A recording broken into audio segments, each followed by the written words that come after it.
Olá, tudo bem? Eu sou Juliana Dariva e começa agora o Análise Direta, o nosso programa de entrevistas que conta sempre com a presença de especialistas renomados que trazem assuntos importantes para o seu dia a dia. Me responde uma coisa, você sabe como desenvolvemos a nossa personalidade? Qual o papel da família na formação do indivíduo? Quem vai tirar todas as nossas dúvidas sobre esse assunto é a psicóloga Aline Salgueiro. Não saia daí, o Análise Direta começa agora.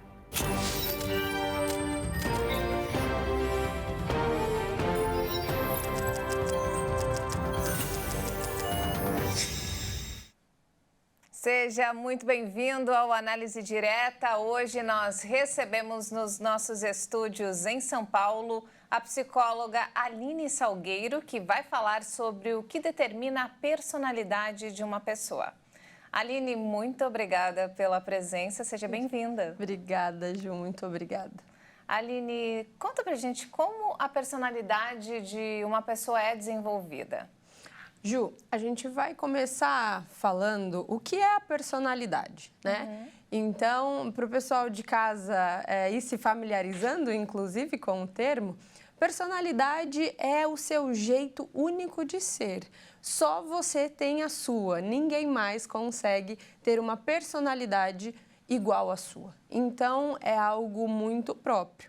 E isso vai se desenvolvendo no decorrer do nosso desenvolvimento pessoal. A gente diria que é como camadas de uma cebola, que algo vai sendo composto. Então, dentro da filosofia e da psicologia, nós temos a possibilidade do desenvolvimento das 12 camadas da personalidade.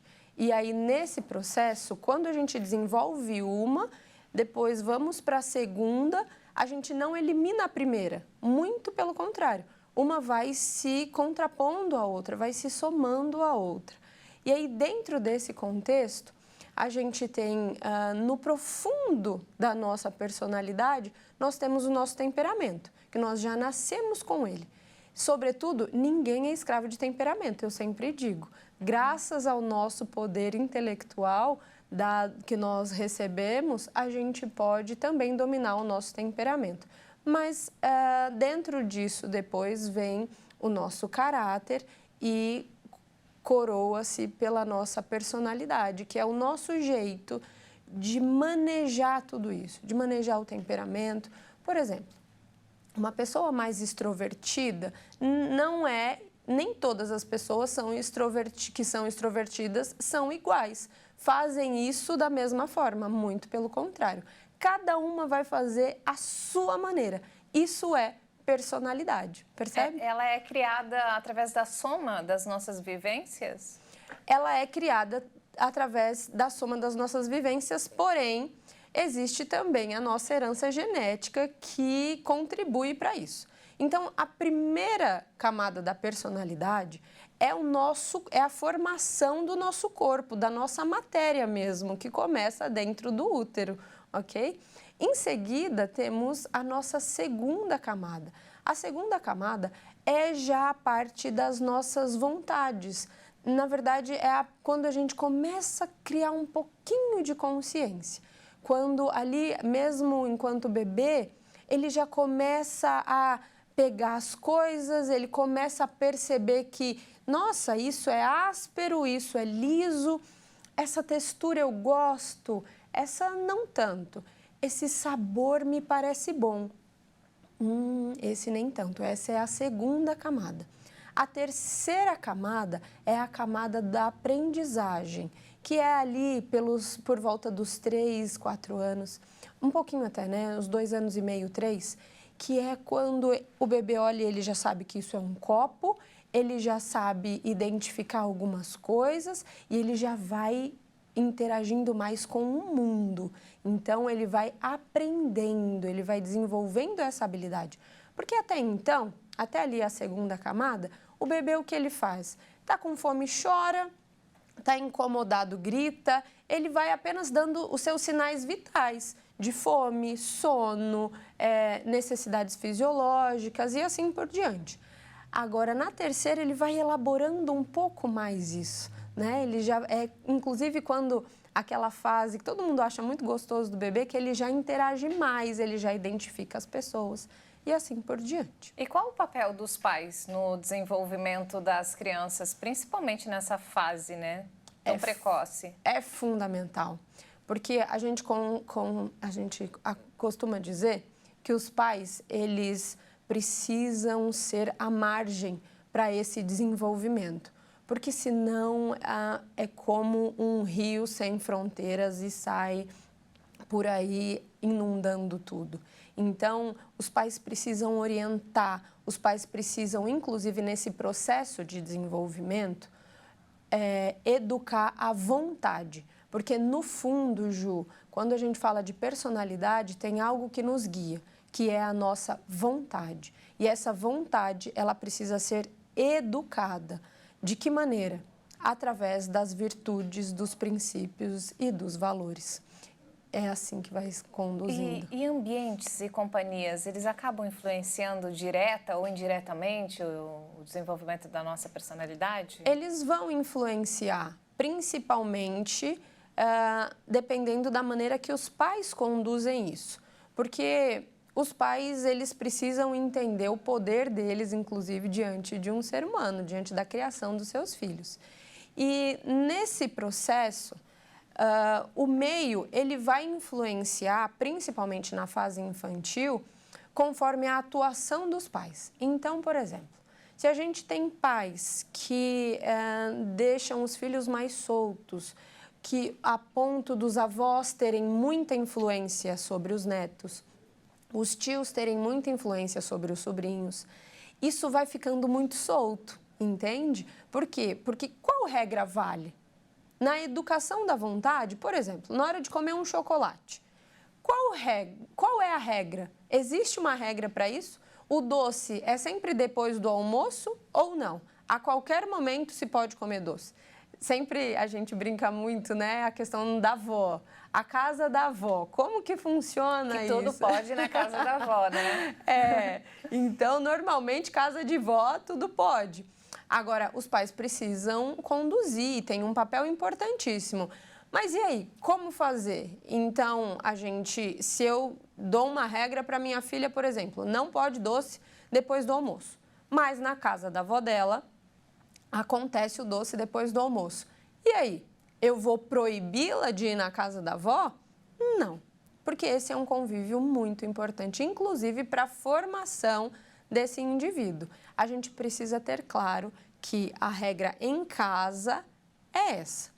Na casa da avó, a gente precisa entender que a gente não tem controle. Agora, Aline, mas e quando é um ambiente que traz muito prejuízo? E quando é um ambiente que os valores que eu ensino em casa são muito diferentes e podem afetar muito a formação, ter muita influência na formação dessa personalidade e desse indivíduo. Aí a gente precisa balancear. E a gente também precisa, enquanto pais, achar um ponto de equilíbrio e entender o quão prejudicial é essa convivência. Talvez, em alguns momentos, é preciso reduzir essa convivência, mas sempre orientando os filhos em casa, porque é de dentro de casa que parte, Ju, a educação. E aí tem um ponto muito importante. O faça o que eu digo e não faça o que eu faço não funciona para a criança. Eles podem até fazer ali na hora, na frente, mas enquanto isso, existe um drive sendo preenchido. E ele está sendo preenchido do que a criança vê e não do que os pais falam. E eles observam tudo, né? Tudo. Se por exemplo, uma criança está num lar agressivo, onde os pais brigam, ou até agressão física mesmo. Sem dúvida. Isso é péssimo. Não adianta você chegar para o seu filho e falar, não faça isso. Ele vai crescer naquele ambiente achando que aquilo é... A probabilidade de replicar na fase adulta é muito grande, né? Muito grande. Inclusive, o jeitinho brasileiro, por exemplo, né? Então, não pode mentir. Você não minta para mim. Ok. Mas aí o filho vê o pai quando vai fazer uma negociação, quando vai conversar com um amigo, quando recebe um troco a mais e não devolve, ou qualquer coisa sutis. ele vê que o pai não é tão honesto assim, que a mentira, ela não é tão ruim assim. De repente, olha só, eu posso até tirar uma vantagem com isso. Acho que dá para eu ficar aqui. Eles começam a cogitar, Ju, a possibilidade de fazer o errado. E aqui a gente encontra uma grande brecha. É muito perigoso. E por isso que nós podemos dizer que caráter e personalidade, eles andam juntos? Eles andam juntos, porque o caráter, ele está dentro da personalidade. Assim como o extrovertido vai chegar numa festa e vai querer falar com todo mundo, mas ele faz isso à sua maneira, uns vão chegar e abraçar, outros vão chegar e beijar, outros vão chegar e contar uma piada. A questão também dos valores invertidos, o mentiroso, por exemplo, ou o que gosta de uma trapaça, ele também vai fazer isso à sua maneira. E aqui entra a personalidade, o jeito dele fazer aquilo e aplicar aquele valor e aquela virtude. E é possível, Aline, mudar a personalidade? Por exemplo, eu estou na fase adulta, agora eu quero mudar completamente. Existe essa possibilidade? Ju, existe, dá um trabalhão. Mas o que a gente muda? A gente muda os nossos valores. E com isso a gente vai lapidando. Mas por ser algo tão enraizado, é que dá um pouquinho mais de trabalho. Mas é possível, sim. A psicologia, inclusive a filosofia, se baseia muito nisso. O ideal mesmo é moldar na infância. Sem dúvidas. É o que dá menos trabalho, e por incrível que pareça, porque na infância o processo de educação dá muito trabalho. Não tem como. Eu costumo dizer que esse é um boleto que você vai precisar pagar em algum momento da sua vida. Você teve filho, o processo de educação ele precisa acontecer. Do contrário, essa conta vem e ela vem com juros e correção. Então, se você decide, por exemplo, deixar o seu filho ser educado pelo celular, pela TV, pela tecnologia, pelos amigos na rua ou algo desse tipo, você tem muito menos trabalho. Na prática, dá muito menos trabalho. Mas a adolescência chega e a vida adulta também chega. E junto chegam os boletos, eu digo, e aí vem com juros, porque aí tudo que você não ensinou e que agora ele precisa exercer por conta própria, a hora que ele vai consultar essa base que ele precisava ter tido, ele não tem conteúdo para consultar. E aí a bagunça está instalada. Sem dúvidas. E daqui a pouco a gente continua falando sobre personalidade e qual o papel da família na formação do indivíduo. Não saia daí, nós voltamos em instantes.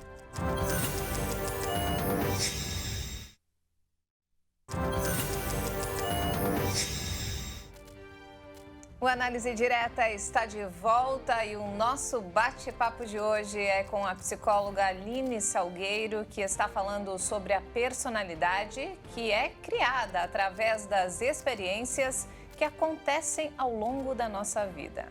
Aline, como a gente estava comentando no bloco anterior, o papel dos pais é extremamente importante na formação da personalidade, né, das crianças. Mas o que justifica, por exemplo, os pais criam os filhos da mesma forma, dão a mesma educação. Por exemplo, são gêmeos, mas eles têm personalidade completamente discrepante. O que justifica isso? Vamos lá, Ju, você trouxe uma coisa muito importante, que é essa ideia do eles foram criados iguais. E aqui a gente já começa com um grande problema, porque os filhos não podem ser criados iguais. Muito pelo contrário, eles precisam ser olhados dentro das suas necessidades. A gente costuma dizer também que os pais, que a criança ela é como uma planta que vai se desenvolvendo. E aí, essa planta, você vai colocar ali a terra, os nutrientes que ela precisa. Então, tudo isso já vai influenciando para a formação dessa personalidade. Acontece, por exemplo, que a suculenta, ela não pode ser tratada como a violeta. Todas são plantas, mas uma gosta mais do sol, outra gosta mais de água. Então, por isso que eu digo, e a gente falou no bloco anterior, que educação dá muito trabalho, porque precisa ser acompanhada de perto. O quanto é difícil, demanda tempo, ainda mais na vida corrida que a gente tem, você olhar para a criança e entender qual é a necessidade dela. Mas é entender a necessidade real para o desenvolvimento dela. E não a necessidade, qual o brinquedo que ela está querendo agora. Não é essa a necessidade. Muito pelo contrário. O que ela precisa agora dentro do temperamento que ela já tem? Ela precisa ser estimulada a desabrochar? Ela precisa que eu crie um ambiente seguro para que ela consiga se colocar? As crianças mais reservadas, por exemplo, as crianças mais introspectivas, elas não vão entrar aqui e sair falando com todo mundo. Muito pelo contrário. Elas ficam ali, observam. Os pais precisam dar esse respaldo para que ela se sinta segura a ir. Já a criança mais extrovertida, que se coloca mais para o mundo, é o contrário. Às vezes os pais precisam entender o ponto para segurar, para que ela não vá demais, entende? Porque o ir demais, a criança mais extrovertida, ela tem a tendência, e aí isso a gente vai acompanhando na adolescência e vida adulta, então o adolescente precisa ser muito conduzido em relação a isso, muito orientado, na verdade a palavra nem é conduzido, é orientado. O adolescente sanguíneo, por exemplo, ele faz, depois pensa. Então, o que os pais precisam nesse caso? Porque ele é mais expansivo, ele é mais imediatista. Então, os pais precisam ajudar esse ser humano, esse serzinho, a refletir antes de agir. Porque esse não vai ser um movimento interno e automático dele. Muito pelo contrário. O automático é fazer, depois pensa. Então, o que ele precisa ser educado, ensinado, orientado a refletir antes. Porque senão eu digo que é como entrar numa esteira, aquelas esteiras de aeroporto, sabe? Que elas são longas, super extensas, e aí ele entra ali e vai embora. Sem pensar sobre, só vai no automático. Então, às vezes, a gente precisa sair do automático, ajudá-los a sair do automático para estarem mais presentes e mais conscientes na vida. E isso eu te digo que tem faltado, inclusive, para muitos adultos. É estar mais conscientes, estarem mais presentes e é como se estivessem mais preenchidos de si e não vazios. Porque o detalhe da personalidade, Ju, que é muito importante, quando se há uma personalidade muito solta, mal desenvolvida, a gente tem um indivíduo na vida adulta muito genérico, muito vazio. E aí a opinião do outro preenche, porque ele não tem nada. E aí ele vai indo e vive como um balão de gás, quando a gente solta ele. Absorvendo, né? Tudo. E aí anda solto. Sabe quando a gente olha no céu e fala, nossa, um balão de gás. Ali... Alguém fala para você ir para o sul, você vai para o norte. Isso é muito influenciável. Isso, justamente. Porque não há substância, né? Não há algo que dê a ele mais estabilidade, que o sustente numa posição, numa decisão, num sonho, né? Num objetivo de vida. E, inclusive, ele passa a ter dificuldade de pagar por aquilo, de enfrentar os desafios, os prejuízos, a parte desagradável, as frustrações de um sonho. Uhum. Então, a hora que está difícil, chega alguém e fala, ai, larga isso. Ele não pensa duas vezes, larga. E vai.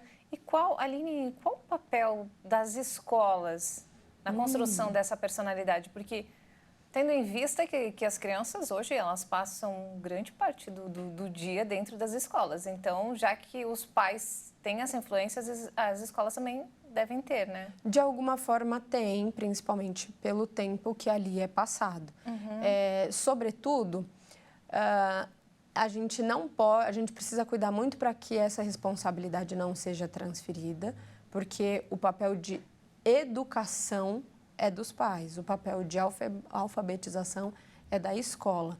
O ideal, Ju, é que esse trabalho aconteça em conjunto. Então, é importantíssimo que as escolas abram espaço para que os pais venham, para que os pais participem, saibam o que está acontecendo, se responsabilizem junto com a escola, dividam problemas, né? Encontrem soluções muitas vezes juntos, porque nem sempre a escola vai dar conta de todas as demandas, mas reunião de pais, conselhos, Entre outros, tem escolas que formam grandes grupos e grupos muito fortes dos pais atuando junto à escola, levando possibilidades, soluções, mas a escola precisa abrir para isso. Então, nesse processo todo, é importante, por exemplo, também que as escolas tenham espaço para que os alunos consigam falar, se colocar, mas nunca o papel pode ser invertido, Ju. O ideal é que a escola que os professores tenham o seu lugar, mesmo que os alunos possam questionar, professor é autoridade em sala de aula, e isso não pode ser invertido, porque senão a gente tem um adolescente de 14 anos que está no mesmo nível de um professor de 40, e aqui a gente encontra uma discrepância, porque espera-se que um professor de 40 tenha mais maturidade do que um adolescente de 14. Logo, eles não podem estar no mesmo nível. Eles podem conversar, eles podem dialogar juntos, mas não dá para o adolescente ditar as regras e o professor deixar isso solto, percebe? Então, aqui é muito importante. E nós vivemos, nos dias atuais, uma realidade onde a internet está muito presente nos lares. Assim, os pais, muitas vezes, acabam dando celular, tablet para a criança, para ela ficar um pouquinho quieta. Menos trabalho. Dá menos trabalho. Quais são os riscos do excesso dessa conexão com as redes sociais? Olha, Ju, eu vou te dizer que o inferno é o limite. É triste, parece pesado falar isso, mas é uma realidade, assim, muito chocante, porque ali, quando eu digo que o inferno é o limite, ali a gente encontra muita coisa ruim, muita podridão mesmo, e isso para um ser humano que está em desenvolvimento, algumas coisas que ali são pregadas podem se tornar uma verdade absoluta. E aí, quando eles forem consultar a base que vai ter sido consultada, entende? E em diversos sentidos, tanto em relação a como tratar os pais, ao que é bom, ao que é ruim, ao que é certo, ao que é errado. Porque da mesma forma que na internet tem muita coisa boa, muita coisa legal mesmo, muito conteúdo relevante, também tem muito de serviço à educação, à ciência e tantas outras coisas. Tem um ponto, Ju, que você tocou sobre como que os pais podem contribuir para essa formação e o grande papel dos pais. A quarta camada da personalidade é a camada dos afetos. E, infelizmente, a estimativa é que 90% dos brasileiros estejam ainda instalados na quarta camada. Não se desenvolveram, sendo que eles precisariam estar pelo menos na sexta ou na sétima, no mínimo. Mas eles estão na quarta. Por quê? Quando você disse, Aline, por que cada um reage de uma maneira, né? Mesmo com a mesma educação, os princípios e os valores? Cada um, Ju, entende o mundo à sua maneira. Cada um lê o mundo à sua maneira. Isso é individualidade. Mas isso é algo de DNA? É algo hereditário? Não necessariamente. É algo único. É isso que faz você única. É porque você enxerga aquela realidade à sua maneira. Não sei se você lembra, e o pessoal em casa também pode ser que lembre, os que já são mais da nossa idade, a gente fazia resumo quando assistia filme na escola. E aí, cada um fazia o resumo à sua maneira. Mas a gente assistia o mesmo filme, mas cada um fazia o resumo de um jeito. Mas não tem nada a ver com DNA de pai, de mãe, de avós, que puxa, sei lá, alguma coisa. Ele herdou isso do avô. Sim, sim. Mas a individualidade, aí não. Porque se fosse assim, os gêmeos seriam iguais nesse sentido, né? Porque vieram do mesmo pai, da mesma mãe, dos mesmos avós e assim por diante. Mas a gente precisa entender, e aqui entra a vontade. A vontade é única, Ju. A gente pode experimentar o mesmo doce. Eu posso achar uma delícia e você pode achar horrível. Isso é vontade e isso é único, entende? Então, dentro disso, cada um lê a realidade à sua maneira. O grande desafio dos pais é conseguir que os filhos se sintam amados. Não é amar os filhos, porque a maioria dos pais amam realmente. Muitos pais têm boas intenções, sim, mas a grande questão é aquela criança, aquele indivíduo, ele entendeu isso, ele está conseguindo se sentir amado, que é o que a gente chama de valoração subjetiva. Ele conseguiu entender o seu valor diante dos pais. Isso é um grande desafio. Desafio também é criar filhos, né? Muito. Muito. E depois do intervalo a gente continua nosso bate-papo. Não saia daí, o Análise Direta volta em instantes.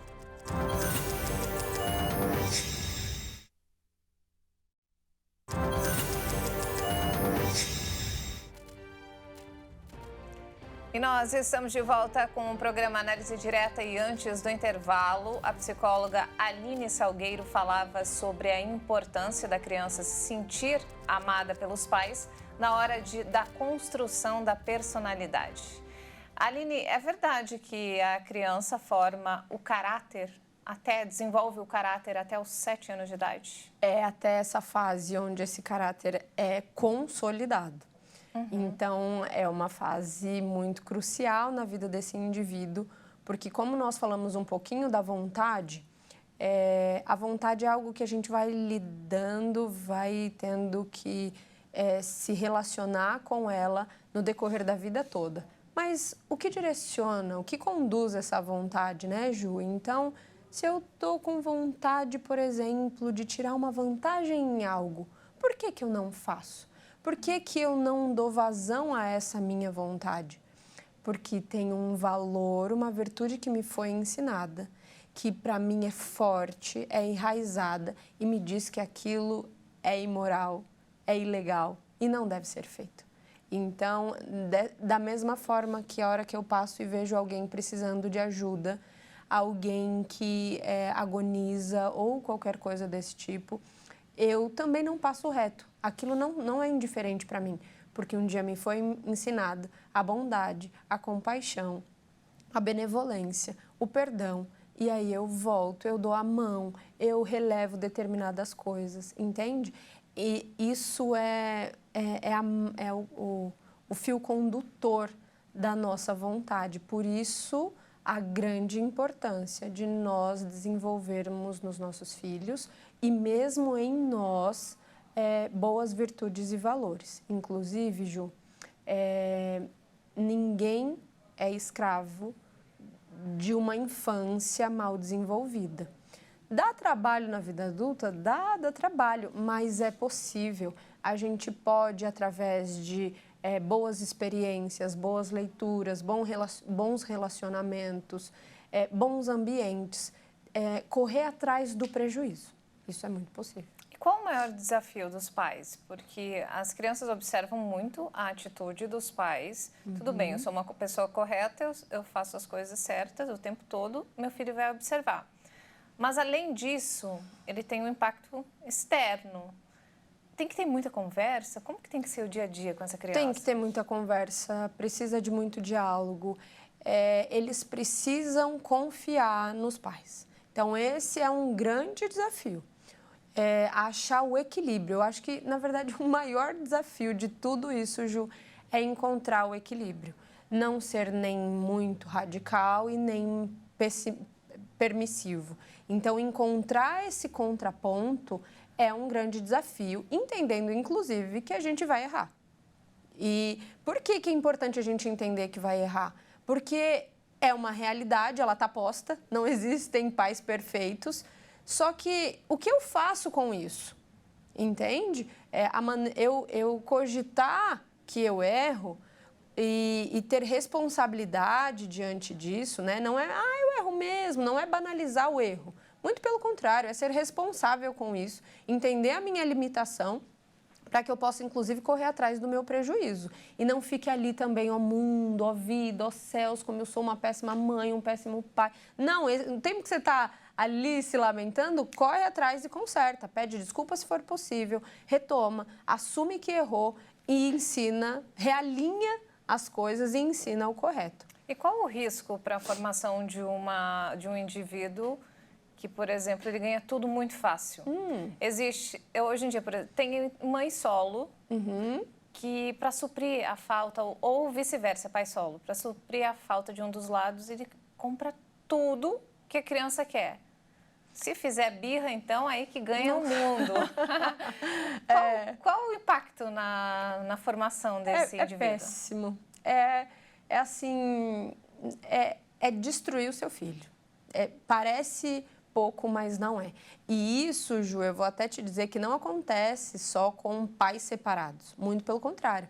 Acontece com pais que saem para trabalhar e passam muito tempo fora, voltam para casa cheio de culpa, porque o filho ficou o dia inteiro na escola. E aí, como que eu vou corrigir agora? Nossa, mas ele acabou de fazer uma birra, mas eu já passo o dia inteiro longe. Como que agora eu ainda vou corrigir? Entende? Só que isso é muito perigoso porque a criança precisa ser frustrada. E ela é frustrada quando ela ouve o não, quando ela não tem o que ela quer. Ela precisa ser orientada diante do mundo, porque ela não sabe, ela não nasce sabendo o que é correto e o que não é. E aí, a gente tem um grande detalhe nisso tudo também. Com esse processo dos pais darem tudo e darem muito, a gente cria filhos credores e pais devedores. É como se os pais sempre estivessem em dívida, porque eles dão tanto que passa a ser obrigação.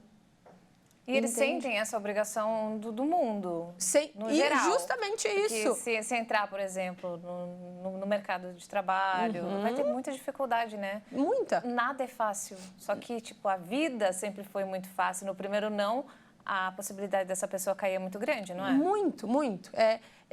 Eu atuo com recursos humanos também e a gente já pegou currículos assim que você fala, gente, que currículo perfeito, maravilhoso. É tudo que a nossa empresa precisa, porque tem pós-graduação em faculdades renomadas, mas não ficou um mês no emprego.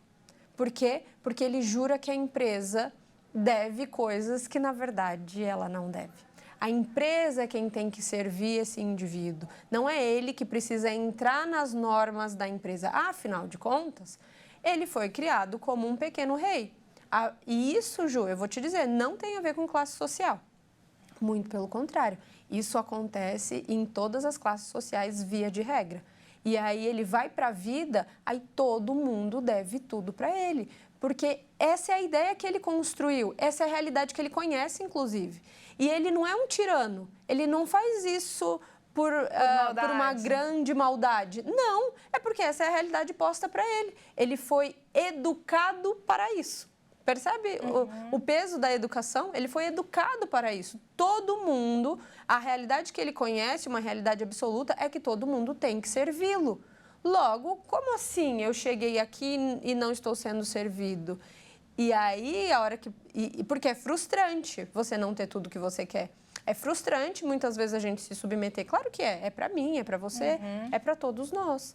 Mas aí o que acontece, por exemplo, no mercado de trabalho? Ele bate de frente, ele é demitido ou ele chega ao ponto de, não quero, eu vou para o próximo? Acontece os dois. Os dois? Acontecem os dois. Tem os que têm um temperamento mais impetuoso, mais, que a gente diz que vive as experiências para fora, é aquele que daí tem uma grande possibilidade de responde todo mundo, não arrogante. É arrogante, não abaixa a cabeça e tudo mais. Quem é mais introvertido, vive mais as suas experiências aqui dentro, no dia seguinte ele não vai. E só manda, e olhe lá, se mandar uma mensagem pelo WhatsApp, não vou mais. Entende? Então é um grande perigo. Então já aconteceu isso? Já sem dúvidas, sem dúvidas. Esse é o grande desafio dos pais. E aí, dentro desse contexto, tem uma coisa muito importante que você trouxe. Amar é frustrar. Amar é dizer não. Porque é muito mais fácil, às vezes, eu dar. Eu preciso amar muito a minha filha para eu dedicar tempo para ela, para eu frustrá-la, para eu dizer, não, agora você não vai fazer, entende? Pensando no prejuízo lá na frente.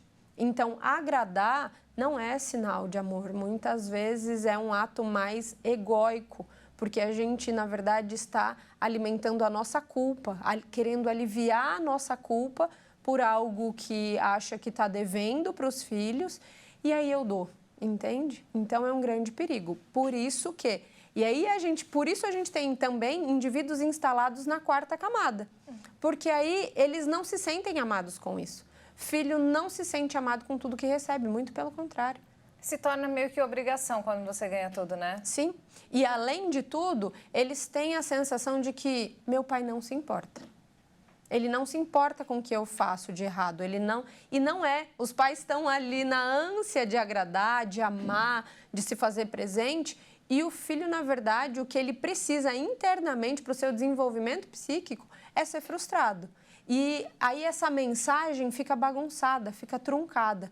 E aí esse indivíduo... Por quê? Porque ao invés do presente, ele precisava da presença, precisava da atenção, do olho no olho, para ele entender que ele é amado. Sabe a criança quando faz um desenho e corre e fala, olha que lindo! Tudo que ela quer, nossa, você é sensacional, que incrível o seu desenho. Porque aí ela vai entendendo o seu valor diante do mundo, que ela consegue, que ela é boa, que ela dá conta. Mas agora, quando os pais estão ali no WhatsApp, não conseguem olhar, estão distraídos. Ah, tá bom, legal. E segue a vida, percebe? A criança vai pensando, tem algo de errado comigo. E aí ela vai buscar essa valoração lá fora. E aí é um grande perigo, frustrante. Porque aí ela negocia muito. Aí é aquele indivíduo que busca aceitação o tempo inteiro. E aí faz tudo por aceitação. Porque não conseguiu entender esse amor Pode até cair nas drogas para ser aceito pelo grupo, né? Sem dúvidas, sem dúvidas. E, por exemplo, você pega um indivíduo desses, assim, que está com sérios problemas. Como faz? Qual é o tratamento para desconstruir tudo isso? A gente precisa, a primeira coisa, é trazer consciência. E aí o processo vai depender muito do ritmo de cada um. Mas, normalmente, a partir do momento que ele entende o valor dele, que a gente faz o resgate da autoestima, entende? Baseado no que ele é e não só no quanto ele agrada o outro. Aí o elogio, Ju, deixa de fazer sentido, não tem mais tanta graça, porque ele entende que ele não depende mais daquilo. É como alguém que fica ali debaixo de uma mina, só recebendo gotinhas de água, só para molhar a língua, morrendo de sede, até que ele descobre que tem uma mina jorrando do lado. Ele só precisa abrir mão dessa gotinha e percorrer o caminho e ir para a mina onde jorra a água. O jorrar a água é entender o seu lugar no mundo, a sua autoestima, o quanto o seu valor diante das coisas. E nós vivemos em um mundo onde as pessoas buscam aceitação o tempo inteiro. Qual o papel da beleza, né, nessa criação da personalidade? Olha, o belo é fantástico nesse papel, porque o belo faz, inclusive, com que a gente saia da quarta camada, que é a camada da aceitação. Por quê? Porque é quando a gente entende o que realmente é belo, que a gente também entende o nosso valor enquanto ser humano, e aí a gente não se submete a gente não vira escravo dos nossos prazeres ao ponto de uma grande deturpação. Porque você pode perceber, o ser humano, quando ele está totalmente escravo dos seus prazeres, não tem nada de belo nisso. Muito pelo contrário. Ele inclusive, se aproxima de um animal. Então, um ser humano drogado, quando a gente encontra um na rua, um ser humano que está mal vestido, e eu não estou falando de marca, não, de nada disso, muito pelo contrário, eu estou falando de desleixo, de falta de cuidado consigo mesmo. Uma casa desorganizada, desordenada, o quanto isso nos traz, a hora que você chega numa casa que ela está revirada, aquilo traz um desconforto interno. É reflexo da mente, né? Como a pessoa está naquele momento. Sem dúvidas. E aí, Ju, é através da arte, é através de boas músicas, é através de ensinar para os filhos ordem, que no processo de educação, que a gente vai também mostrando e pregando para eles o belo. E aí eu já não aceito qualquer coisa, e aí qualquer prazer também não me satisfaz, muito pelo contrário, porque eu entendo também quem eu sou diante do mundo. Aline, você tem algum contato para compartilhar? Como que as pessoas fazem para te encontrar? Pode me encontrar nas redes sociais, é @AlineSalgueiro-Reis, e a gente vai trocando mensagens por lá. E como que é seu dia a dia? Você dá palestras em empresas? Sim, eu atuo na clínica e com desenvolvimento humano, então tenho os meus atendimentos e também dou palestra em empresas, prego nas igrejas, eu tenho grupos de trabalho também de desenvolvimento pessoal, é muito interessante, muito então, legal. as pessoas conseguem entrar em contato com você através das redes sociais? Sim, sem dúvidas. Muito obrigada, Aline, pela participação. O nosso bate-papo foi muito bacana. Obrigada pela oportunidade, Ju. Quando quiser, as portas aqui estão sempre abertas para você. Obrigada, muito obrigada. E o Análise Direta fica por aqui. Continue ligado na nossa programação, porque aqui você sempre tem um especialista renomado tirando todas as suas dúvidas sobre assuntos importantes que fazem parte do nosso dia a dia. Muito obrigado pela companhia e até a próxima.